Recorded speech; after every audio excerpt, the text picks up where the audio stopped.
এদিকে বলছে দেশে টাকা নেই। দর্শক, আমাদের মাসিমা কিন্তু খুব রেগে আছে দিদির উপরে। শুনুন মাসিমা কি বলছে।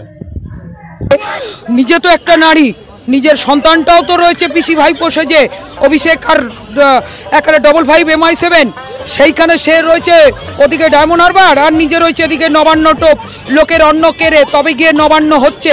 একবার এসে দেখে যেতে পারছে না যে আজ যদি নিজের সন্তানটা হতো, নিজের কন্যাটা হতো, নিজের পুত্রটা হতো, এইভাবে বিছানায় শয্যাশায়ী অনাহারে এই দশায় পড়ে রয়েছে, তাহলে নিজে কি জন্য আইনমন্ত্রী হয়ে স্বাস্থ্যমন্ত্রী, শিক্ষামন্ত্রী চতুর্দিকে টোপ করে যেভাবে পার্থটাকে বিদায় করেছিল, ওই 1.5 ফুটে বাচ্চা ব্রাত্য না বলে অপদার্থ তো বলতে হবে।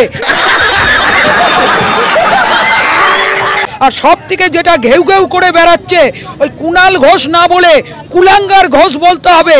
যে কেউ কোনো সাড়া দেয় না, কোনো একটা পার্টি ঘটি সাড়া দেয় না।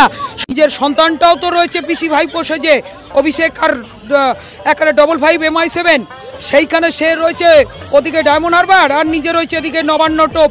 লোকের অন্ন কেড়ে তবে গিয়ে নবান্ন হচ্ছে। একবার এসে দেখে যেতে পারছে না যে আজ যদি নিজের সন্তানটা হতো, নিজের কন্যাটা হতো, নিজের পুত্রটা হতো, এইভাবে বিছানায় শয্যাশায়ী অনাহারে এই দশায় পড়ে রয়েছে, তাহলে নিজে কি জন্য আইনমন্ত্রী হয়ে স্বাস্থ্যমন্ত্রী, শিক্ষামন্ত্রী চতুর্দিকে টোপ করে যেভাবে পার্থটাকে বিদায় করেছিল, ওই 1.5 ফুটে বাচ্চা ব্রাত্য না বলে অপদার্থ তো বলতে হবে। আর সব থেকে যেটা ঘেউ ঘেউ করে বেড়াচ্ছে, ওই কুণাল ঘোষ না বলে কুলাঙ্গার ঘোষ বলতে হবে। যে কেউ কোনো সাড়া দেয় না, কোনো একটা পার্টি ঘটি সাড়া দেয় না। তো দর্শক, মাসিমার কথা আপনারা শুনলেন। তো মাসিমার কথার সঙ্গে আপনারা কতটা সহমত সেটা অবশ্যই জানাতে ভুলবেন না কমেন্ট সেকশানে। তো চ্যানেলটাকে সাবস্ক্রাইব করে রাখবেন। তো দেখা হচ্ছে আপনাদের সাথে নেক্সট ভিডিওতে।